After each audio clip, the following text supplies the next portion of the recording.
Myers? I am here, but my camera does not work, so you will not be able to see me. So if you would, please pay attention to the hand, Thank you. Councilman, because you're not going to be able to see me. The camera doesn't work. thank you. Councilmember Terhar? Here. Councilmember Wu? Here. Thank you. Okay, thank you. Welcome to the October 22nd, 2020 City Council meeting. As we begin our meeting, I will remind you to please turn off or silence your cell phone and to refrain from engaging in any activity that might interfere with the orderly conduct of the meeting. Members of the public may attend the meeting in person. However, there will be limited seating capacity. Consistent with CDC guidelines, attendees will be required to sit at least 6 feet apart and to wear face coverings that cover their nose and mouth. Members of the public may also attend and participate via live stream and or phone. To watch the meeting live, visit thecityofpensacola.com/428/live meeting-video. To provide input, the Leroy Board forum for items not on the agenda.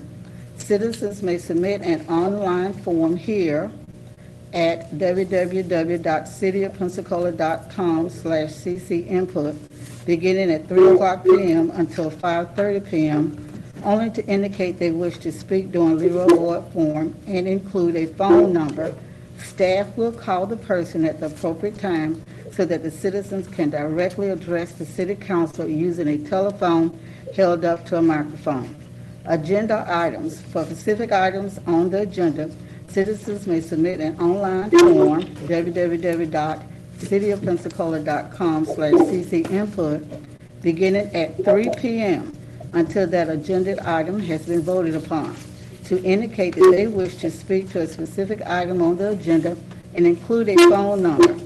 Staff will call the person at the appropriate time so that the citizen can directly address the City Council using a telephone held up to a microphone. Any forms received after an agenda item has been voted upon will not be considered. The chair will have the authority to conduct the meetings in accordance with council rules and procedures, Robert's Rules of Order, and state statute. Following the invocation and pledge of allegiance, we will conduct a public forum known as the Leroy Board Forum for any subject not on the agenda.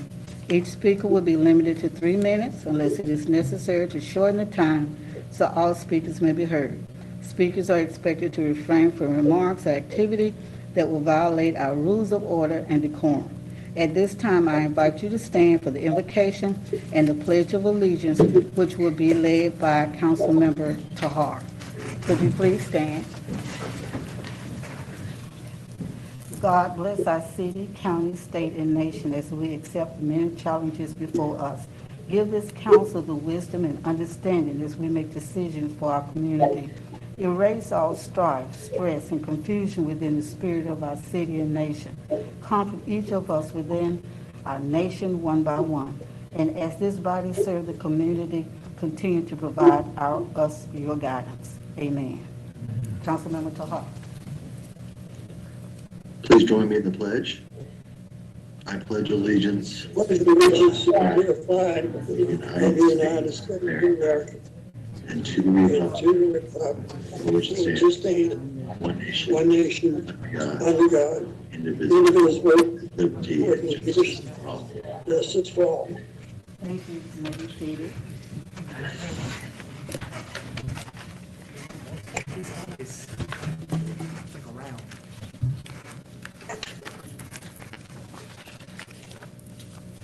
This is our first Leroy Board forum. Public comment upon any subject not on the agenda. We have first Miss, is it Dixie Wilkinson? Yes, ma'am. Come on down. You just come on down. Price is right.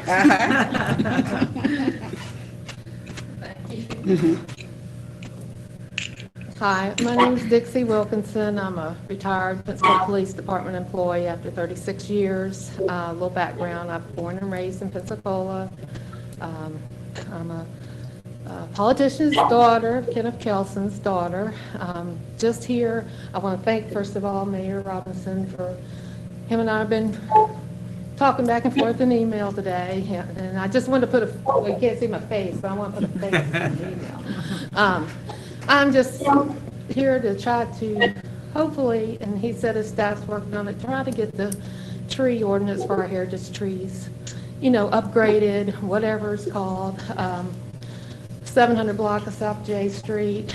There's over 44 plus inch trees, probably 300 plus years old, getting ready to be taken down because the person that bought the lot wants to build a pool. So I get it. I don't have any, discontent against the owners of the property. It's just like a wake-up call to me that's so easy to do, and it should be more. It costs more to take down a tree that's been in our city, our historical city, for that long and lived through all these hurricanes, and it's so healthy and beautiful, and I get to look at it every day, which I really like. But anyway, I appreciate all your time. I want to thank you again and your staff. Keith, you've been great, and I'm not giving up, Mayor. And thank y'all. I just went on record. I just really hope something gets changed, because Sanders Beach is the historical area, and it's just gorgeous, and it's by a Superfund site where he's getting ready to dig a hole in the ground, and that makes me a little nervous. So anyway, if anybody in this room or in this public can help, I really appreciate it. Thank you for your time. Okay, thank you. Madam President? Yes, Mayor Robinson. I did want to make you all aware of it. I first became aware of this yesterday. The challenge that we're having, as you know, the city has no problem. We went to court to defend a tree. The challenge is the fact pattern between that tree and this tree are a little bit different. We've been working with Jonathan Owens, and at this particular time, there is no way to move anything in that. And so the current, all certainly the current things that are happening both within our own ordinances as well as state law, that's a different fact pattern than the last time. But I assured Ms. Wilkerson that if we were in a different situation, the city has gone to court for a tree, and we would do the same thing again. We just don't have the same fact pattern at this point that would allow us to be successful if we had to pursue this in court. But I very much appreciate her emails and passion on this item. I know I've talked with Jonathan Bilby on it, and again, at this particular time, we don't see any. It's not like the last time we had the one in North Hill where we could alter the building and keep the tree. So I think that's, Keith, the position that city staff finds themselves at this particular time. Okay, thank you. Mr. James Smith.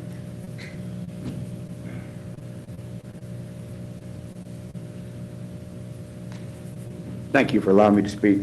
Mr. Mayor, you just answered my questions. I happen to be the owner of 704 South J Street, the tree that's in question.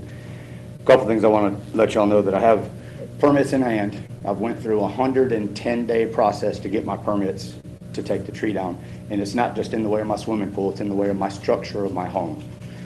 In no way would I like to take this tree down, but my lot is not big enough not to take it down to build what we want to build for myself and my family. I really apologize for taking away anybody's view of what they're seeing, and if there was any other way, I wouldn't do it. But what I'm asking is, my tree planting fee was $1,000 to take the tree down, and by no means do I feel like that's cheap.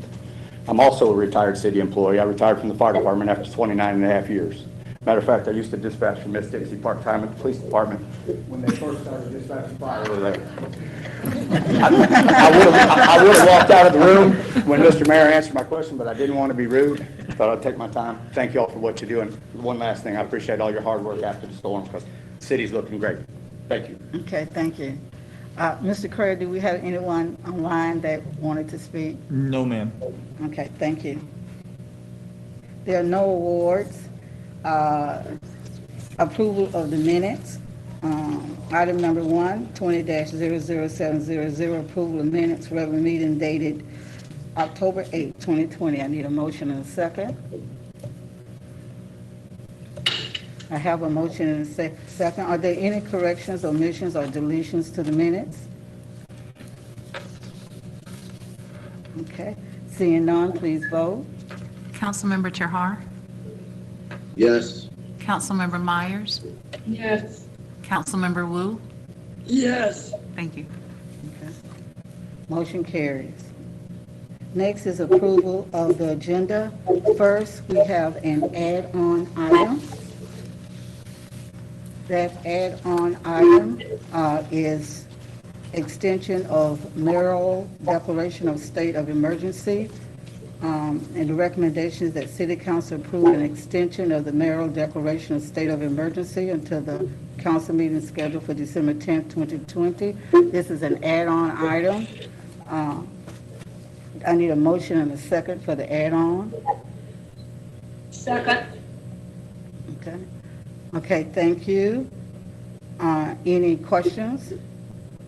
Okay, I did have a question. I thought, we're going to add it on, and then once we add it on, it'll be at the end of the agenda, and we will have a discussion on okay. it. Okay? All right. Anything else? I have a motion and a second. Please vote to add this on. Councilmember Myers, Yes. Councilmember Terhar, No. Councilmember Wu. No. Thank you.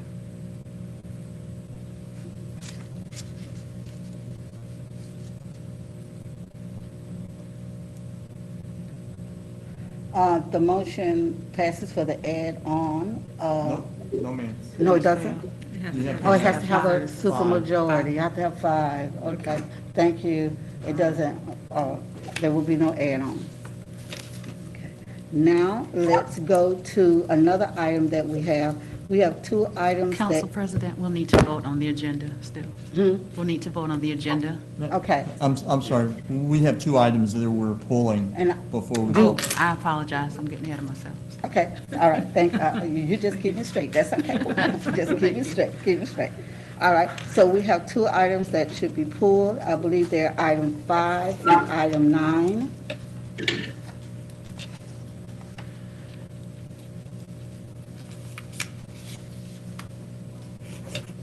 Okay, and now I need a motion and a second to approve the agenda. Okay, Ms. I would like to pull,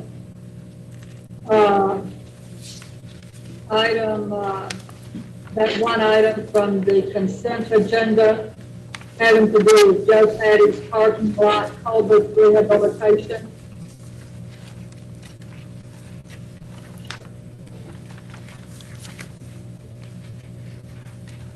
You want to put it into the, drop it down to the regular agenda, Yes. okay? I'm not trying to be rude, but I'd like to log out of Teams and log back in to see if it will make my camera work. Yes, ma'am. So I'll do that as quickly as possible. Okay, we're gonna need for you to vote on the agenda before you do that. Oh, okay. Okay, so we'll need you to vote on the agenda.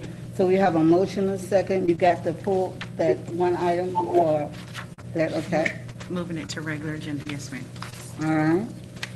Okay, please vote.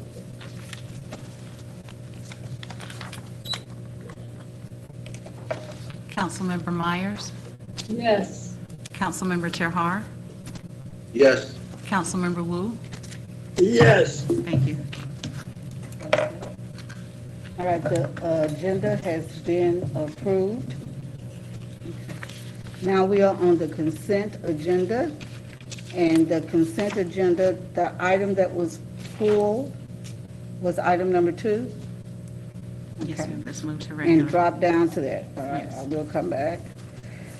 Item number 3 on the consent agenda is 20-00644, appointment Affordable Housing Advisory Committee. And I just wanted to acknowledge Miss Cicely, is it Cherndick? Just stay in the way, Vetta. There she is. She's out there in the audience here, and we're glad to have her on that board. I need a motion and a second for the consent agenda. Second. We have it.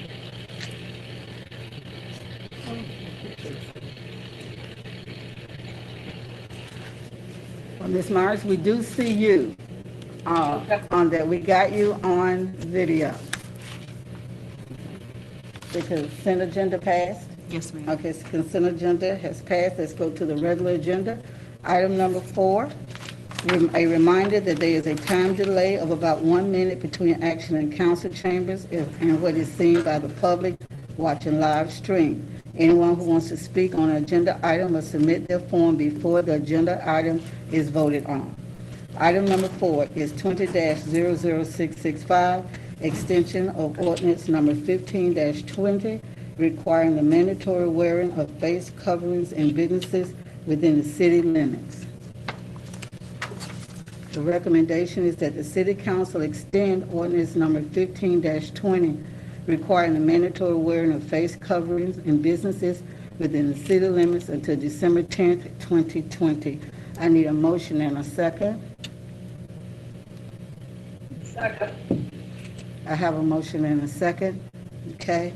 I was the sponsor of this item, and I felt that with the coming of the holiday season, with some of the data has been encouraging. But I think that that encouragement and the reduction in the number of cases that we have is because of our mask and our stance on the mask ordinance. I am concerned about the holiday season gatherings, and I would like to see us continue the mask ordinance at least until December 10th, 2020. Do I have any? I have a hand up, and who is that? Ms. Myers. I highly support the continuation of this mandatory mask ordinance. And as the council person who represents the county's largest commercial core, I can tell you that having a mandatory mask ordinance has not hurt business. The businesses in District 2, the restaurants, the mall, everywhere, people, we're open for business, and people are shopping and they're wearing masks. And from what I have heard from business owners and the public, people feel much safer shopping and going to restaurants where there is a mandatory mask ordinance. So I think that I don't even want to think about what it will be like if people start getting relaxed on this issue. We hear a lot of emphasis being placed on the number of hospitalizations and deaths, but people need to understand how dangerous this virus is, that it can result in both temporary and long-term and permanent disabilities. So I think that there is a lot of support for this, and especially at this time where we're going to be having a lot of people shopping for Thanksgiving and Christmas and New Year's. So I think this is not the time to relax this ordinance. Okay. Thank you, Ms. Myers. I see no other speakers for this. Madam President, Councilmember Tahar had his hand raised. Okay, I'm sorry, Councilman Tahar. Yes, thank you. Well, I support continuing the mask ordinance. I don't support continuing all the way into December. I think that's too long. I think we need to take this more of a step-by-step process. So I think it needs to be a redress in maybe 2 weeks or 4 weeks, but I think taking it to December is too long. So I'm not going to support it tonight because I really think that we need to readdress this as the virus and our response evolves, and not just in large chunks like I feel like this is. So I'm not going to support it tonight. I do support continuing it, and I believe it will continue, which I think the council is going to vote. But extending it for, let's see, I'm assuming it's about 7 weeks seems like a long time. And so I just want to go on record that I do agree with continuing it, but just not for this length of time. So that's why I will be voting against it. Okay. Just for council, we only have one regular meeting in November, and that is the November 12th meeting.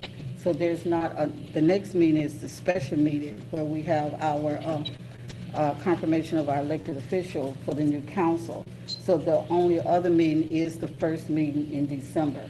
So that's why that time period was selected because of that. Okay. Any other comments? Okay. Seeing none, please vote. Councilmember Myers, Yes. Councilmember Terhar, No. Councilmember Wu, Yes. Motion carries 6-1. Since we moved item 2 down, does that go at the end of the agenda? that should be at the beginning of the regular items. At the beginning Yes, of the ma'am. regular item? Okay. I thought it went to the end. I apologize. So let's go back up to number 2. Number 2 is 20-00604. Joe Patty Seafood Parking Lot Culvert Rehabilitation. The recommendation is that the City Council award a contract utilizing Houston Galveston Area Cooperative, HGAC, contract number TPO 7-18 to Vortex Companies of Houston, Texas, for the installation of pipe lining to repair a 54-inch stormwater pipe located near Joe Patty Seafood. The contract amount shall be $348,635, plus a 10% contingency in the amount of $34,863.50, for a total amount of $383,498.50. Further, that the City Council authorize the mayor to execute the contract and take all actions necessary to complete the project. I need a motion and a second. I have a motion and a second. Ms. Myers? Yes, I have a concern about the expenditure of these funds that are being diverted from the stormwater capital projects. And I would like to know specifically what project is being put on the table or laid aside as the result of this. And also, this $400,000, that's as much as it costs to put in a vortex vault along Carpenter Street or Bayou Tahoe or any of the other areas. And we have hardly any information about why this is necessary. What's the problem here, other than it being an old pipe? We have thousands of old pipes. And so I just don't think we have enough information to support transferring this money from the water projects that we have already allocated funds for. Okay, thank you. Mr. Mayor? Madam President, certainly as your district here, realizing the importance that stormwater is to all of us, to go in and repair this with taking out the pipe and totally replacing the pipe would be a significant expense that would take a significant amount. These lining opportunities are an opportunity for us to deal with things and put linings on them that prevent what we end up having intrusions in pipes. So you probably are very familiar in your area with that we do have a lot of potholes from time to time on certain roads, or certain roads end up being sunk in certain areas. These are certainly the culprit of what happens. Hopefully, in lining this, we can further better our infrastructure, our road infrastructure, and everything else we're doing. Derek, if you're the engineer, if I've missed anything or anything you need to add on, I'm very familiar with these lining things, and it's a much cheaper way than pulling out the pipe and trying to start all over. Madam President, members of the council, Mr. Mayor, that was an excellent capture of the process.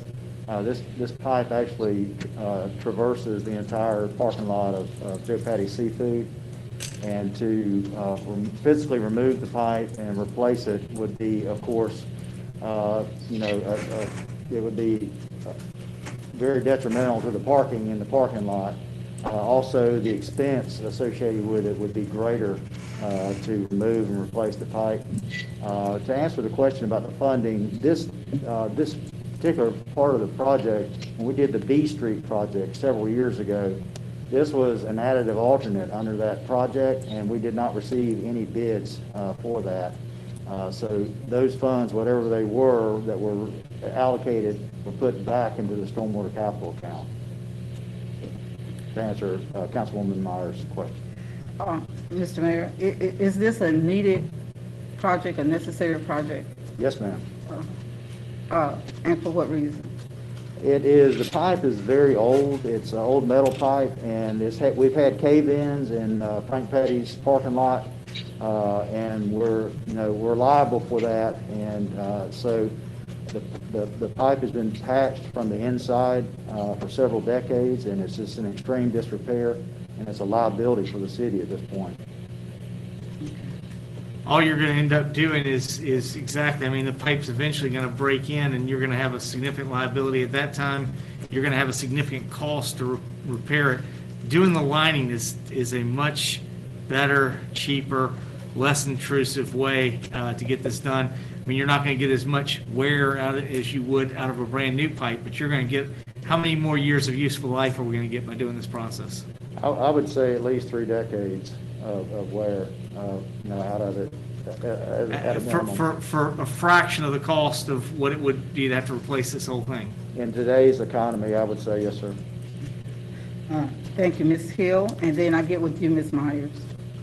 The question I had, as you face Joe Patty's, is that the culvert that's goes into the water on the left-hand side of the? Yes, ma'am. I noticed a couple of times when I've been there, there's a lot of junk that comes through, bottles and, no telling what. Will this actually help catch some of the stuff before it goes into the water, or is that another project?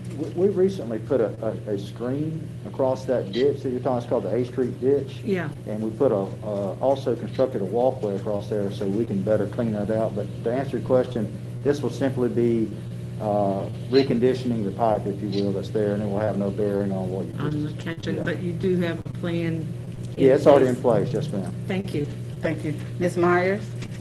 Yeah, well, my question really has not been addressed. I'm not disputing or concerned about the manner in which the project is going to be done. I think that's great. I wish it could be done on a whole bunch of other pipes. But the fact remains that there are city pipes that are causing property damage to all along Carpenter's Creek. And what I'm concerned about and I'm asking about is, why is this project needed at this time? What's the reason? What is the reason that it's needed at this time? That's the question I'm asking. I'm not asking about the process or the cost saving. I want to know, why is it needed? The imminent failure. To other areas of the city. Mr. Mayor? Derek, I'm going to imagine this is imminent failure. I mean, correct. We have no idea when that could take place, and with the wear and tear that takes place in Jeff Patty's parking lot, there's no way to put a clock on that. So we're just right now, we're kind of exposed about it, so. And as far as the process, Derek, we can certainly look at other places and use the same process. So you're saying before you bid this process and have not gotten bids? Yes, sir, we bid it as part of another project as an alternate, and we did not get a bid on it. So if we have a company that's working and doing something, we can find a way to use the same process to help other pipes across the city. Yeah, we certainly can, and we will be looking at that in the near future. All right, thank you. So, thank you for answering that question. That was the question. And so I'm going to support this. I'm always in favor of improving stormwater. But I do like to know, because we have so many problems, why this one, and you've answered that because it's compromising somebody's property. So anyway, thank you for making that clear. That's my understanding anyway. Okay. Thank you. I see no other requests to speak. Please vote. Councilmember Myers, Yes. Councilmember Terhar, Yes. Councilmember Wu,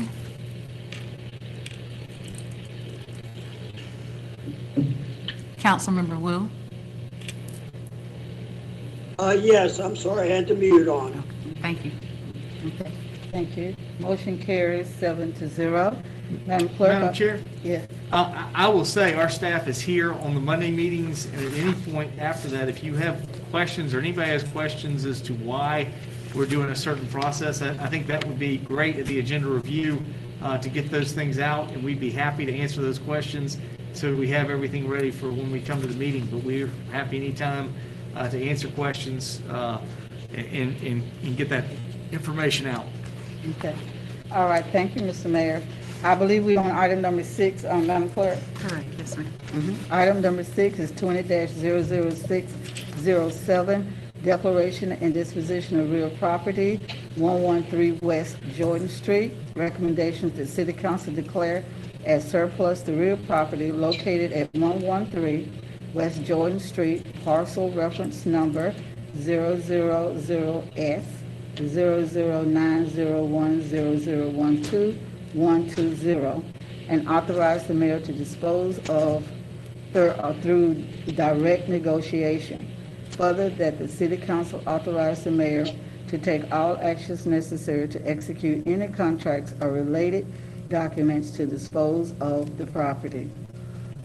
I need a motion and a second.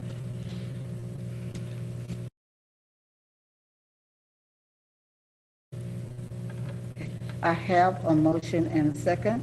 I have a question about this item here. Is this parcel just a slither parcel? Can it be used for a tiny house or anything like that?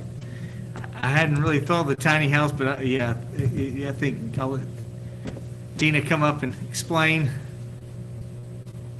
That is interesting. I had not thought of that use. Dina Stallworth, property lease manager. It is a pipe-shaped property. It's 15 off the street, and it goes to 30. At that 30 square at the bottom where the pipe would be, it is actually a building there. It's a tiny building. It's adjacent to Mr. Hardy's property, who's here, and it kind of cuts out his backyard. If you can see the diagram, it's like it would be a rectangle, except for that little that little pipe that's cut out of his backyard.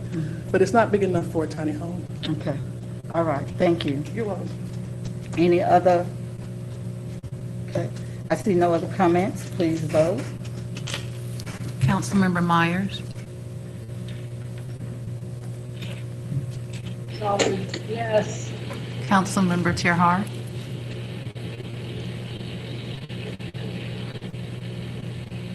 Councilmember Terhar, He's on mute. Yes. thank you. Councilmember Wu, Yes, thank you. Motion carries 7-0. Item number 7 is 20-00609, interlocal agreement between Pensacola, Escambia County Promotion and Development Commission. The recommendation is that the City Council approve and authorize the mayor to take all actions necessary to execute the interlocal agreement between the Escambia County Board of County Commissioners and the City of Pensacola relating to funding of the Pensacola Escambia County Promotion and Development Commission, PEDC, for fiscal 2021. Further, that the City Council approve and ratify the interlocal agreement between the Escambia County Board of County Commissioners and the City of Pensacola relating to the funding of the Pensacola Escambia County Promotion and Development Commission, PEDC, for FY 2020. I need a motion and a second. Okay. I do have a motion and a second. Are there any speakers? Seeing, let me see, up here. Seeing none, please vote. Councilmember Myers, Yes. Councilmember Chahar, Sorry, I stepped away from my computer for a second. Yes. Councilmember Wu. Yes. Thank you. Motion carries 7-0. Item number 8, 20-20-50, resolution number 2020-50, adopting the 2020 multi-jurisdictional local mitigation strategy. The recommendation is that the City Council adopt resolution number 2020-50. Madam Clerk. Resolution number 2020-50, a resolution of the City Council of the City of Pensacola, Florida, adopting the 2020 multi-jurisdictional local mitigation strategy, providing for an effective date. Okay, I need a motion and a second.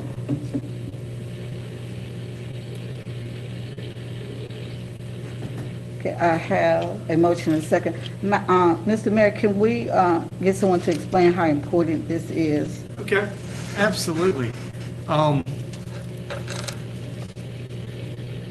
And Jonathan's coming in. Madam Chair, members of the council, this plan is a required plan by FEMA in order to be eligible for certain mitigation, funding for mitigation projects. It's a multi-jurisdictional plan that's put together by a team from all of the cities and county, members of the county. And this team, we actually utilize I guess an outside company to update the plan as we need. In order to get that funding, we have to do this every 5 years and update this plan. And it has been done in 2020, and so all we need is adoption by resolution.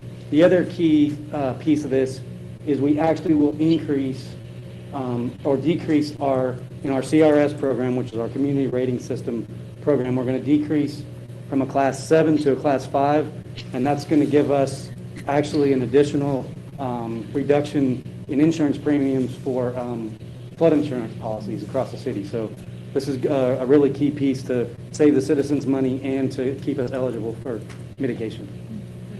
Okay. Thank you very much. All right, seeing no speakers, Ma'am, please. Yes. Councilwoman Myers, hand is up. Oh, okay. Councilmember Myers? Yeah, well, I understand the importance of this, and I am going to support it. However, I believe that the mayor should not sponsor resolutions and ordinances. That's clearly a council function under the charter, and it's rather strange that the person who has the power to veto ordinances and resolutions would be sponsoring resolutions. I think that's a legal question that should be posed to the city attorney. I think in this case it would have been very easy to have asked to get a council person to sponsor it, but that's an observation that I have made regarding this particular item. But I do understand the importance of it, and I do support it. Yes. Madam Attorney, does that have any bearing on the effectiveness of the resolution? President and council members, I can't say that I've studied this particular question, but there's a methodology in the charter for citizens to propose ordinances. So I certainly don't know why there would be a prohibition on the mayor proposing ordinances or resolutions. And I'll be glad to look at it further, but off the top of my head, without studying it, I don't see the problem. Okay, thank you. Okay, seeing, yes, I just want to rest everybody's assurance that I'm not going to, because I sponsored it, I'm not going to veto it. So at least I'm going to let everybody rest assured. okay. All right, thank you. Seeing no other speakers. Yes, I have my hand You have up. your hand up. Okay, go ahead, Ms. Myers. To address the city attorney. The difference between a citizen and the mayor sponsoring a resolution or an ordinance, as you said, is that they don't have veto power over resolutions and ordinances. Only the mayor does. And also under the charter, the mayor's duties are 15 specifically identified duties. And that's basic constitutional law, separation of powers. We have 2 branches of government now. We don't have a council manager form of government anymore. So this is a constitutional question, and also I think one that needs to be addressed. Yes, ma'am, thank you, and she will look at it. That's fine, Madam President and council members. Yes, it is the city council's prerogative to adopt ordinances and resolutions. That's not what the mayor is doing. The mayor is proposing an ordinance or a resolution. But I will be glad to study it further at a time that I'm not sitting right here on the dais to do such. Yes, ma'am, thank you. Seeing no other comments, please vote. Councilmember Myers, Yes. Councilmember Terhar, Yes. Councilmember Wu. Yes. Thank you. Okay. Motion carries 7-0. Let's go to our add-on. Our add-on item. Ma'am, the add-on item failed. Oh, the add-on item failed. Okay. We don't have that. So number 9. Number 9 was pulled. So we are now at council executive report. No report tonight, ma'am. Okay. Mayor's communication. I just simply want to say, I hope all of you have had a chance. If you're having challenges, I know many of you have been working with John, and I really appreciate that, getting stuff picked up. I think it is amazing. I want to single out the sanitation department. I think they've done an incredible job. They have not had a day off since I believe like the 19th or so of September. We are going to give them Sunday off. For everyone out there listening, November 16th is going to be that week, not November 16th that day, but that week is going to be the last pass that we make through on debris collection. I went out with Mr. Pittman today and Ms. Lagarde, and we went to go look, and I mean, it is impressive to drive down the streets and see that there's no real, it's hard to find debris now. You got to be, I'm not saying you can't find it somewhere here or there, but for the most part, most of the streets you drive down in the city, you don't see any more debris out there. They've done an incredible job. We're almost at 500,000 cubic yards picked up. We're at 450, and I think John certainly thinks we're going to be at 500 by the end of this. And that team has done an incredible job working very hard for all of our citizens. So I really appreciate them, and I did at least want to acknowledge the work they're doing. If you have any issues or challenges, continue to use 311. For the most part, I drive through. I know I light up John's stuff. I know some of y'all have communicated with him on different areas that you have. They're working hard to get everything picked up, and I really appreciate it. Otherwise, we continue to keep working on so many different fronts, COVID and everything else. I had good discussions with the hospitals, and again, at this particular time, We certainly are vigilant, but within areas that they certainly can operate and in moving forward. Everything else, we keep trying to move forward, and I certainly appreciate the assistance with everything on the council, and we're, I feel as good as you can feel and have multiple emergencies at the same time. So we've certainly been working very hard here at the city to make sure we can overcome everything that we've faced. And lastly, we did have a discussion with Skanska, and I do believe in the very near future we will see their barges be removed. The city has simply, the only thing we've asked of them is that whatever they damage, that they repair. And at this point, we had a good discussion with them today, and they seem to at least verbally say they would. So we've asked them if that's verbally their comment, just to sign the agreement, and those should very soon be off our shores, and hopefully done so without damaging any of our property. Okay, thank you. Council communications. Okay, is Dr. Wu? Thank you very much, Madam President. October is quickly coming to an end, and it stands for mainly Breast Cancer Month. And we've had a neighbor lose a battle to breast cancer a couple of years ago, and name is Jennifer, and I'll just call her Jennifer W. But I just want to read her name into the minutes so she'll never be forgotten, and symbolically all the others out there that are battling breast cancer. Thank you, Madam President. Thank you. Ms. Myers? Well, I just want, I'd like to thank Dr. Wu for saying those words to create awareness of that very serious issue.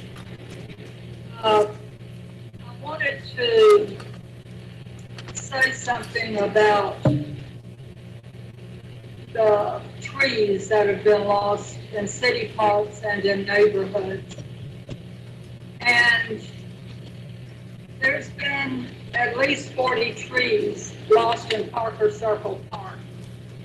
And when I moved into that neighborhood 20 years ago, it was so beautiful, lush with pine trees and heritage oak trees. That's why I moved there. It was just so incredibly beautiful. And then Ivan hit us, took out 100 trees out of the park.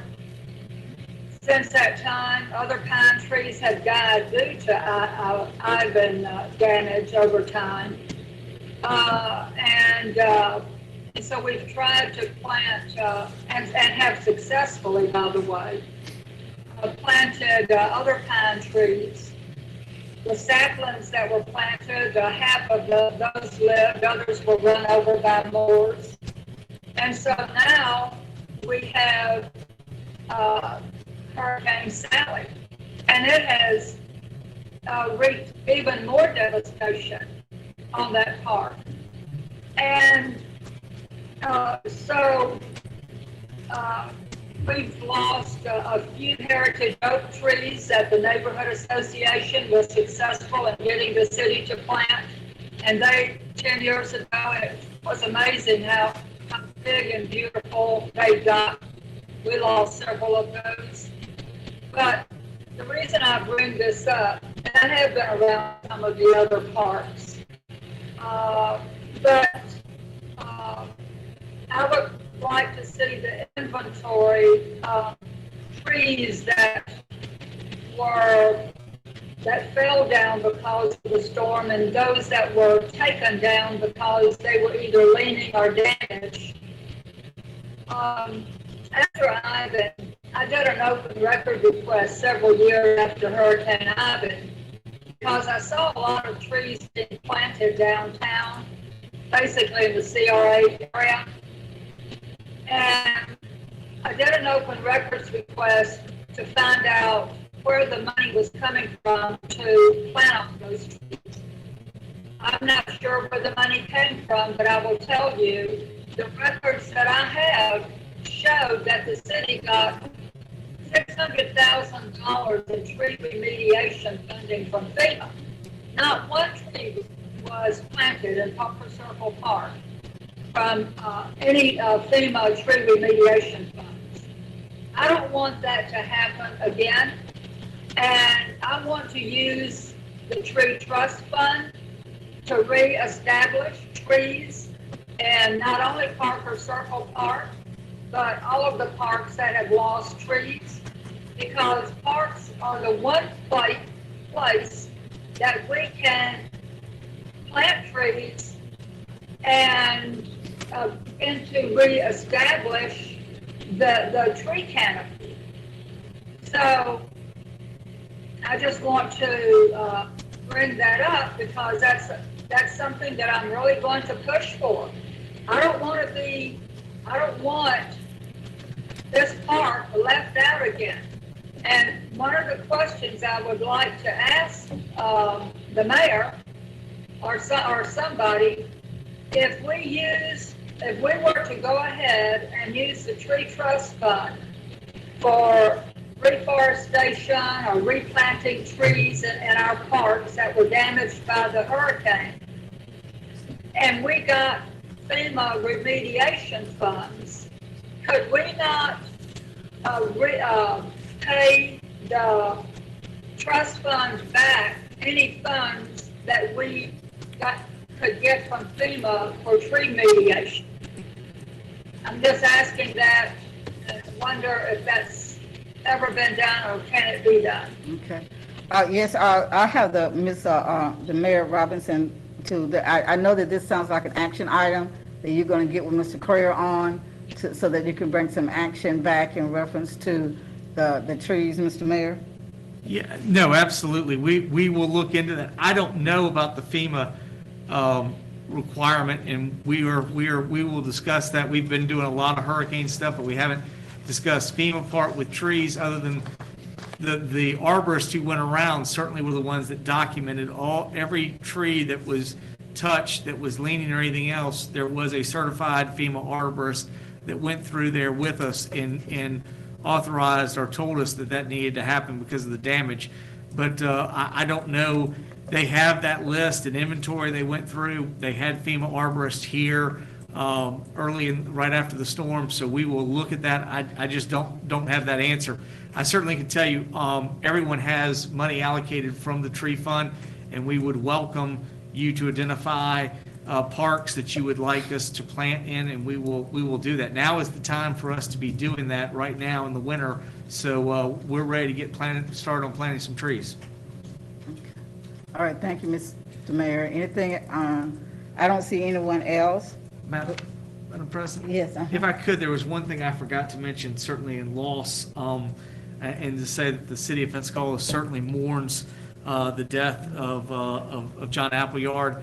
I very much appreciate the opportunity for us to recognize him not long ago, I guess right before COVID, when we could actually still have people in here and had the opportunity to recognize what he's meant to our history and to this community and what he's done. Certainly, our thoughts and prayers are with the Appleyard family, and he will be missed, and we certainly appreciate the opportunity we had to recognize him, and I really appreciate this council for being a part of that recognition and for the family and for John. Okay, thank you. Next is our civic announcements. Well, Madam President, Oh, I didn't see your hand up, Dr. Wu. it is. I just wanted to thank the mayor because I neglected to mention John Appleyard, and I intended to do that. So I'm glad we have a smart, on-the-ball mayor. Thank you, Madam President. Okay. Any other civic announcements? Dr. Wu, you still have your hand up? Okay, all right. No other civic announcements. The second Leroy Board Forum, I don't have anything here. Mr. Craig, do you have anything? Okay, seeing none, meeting is adjourned.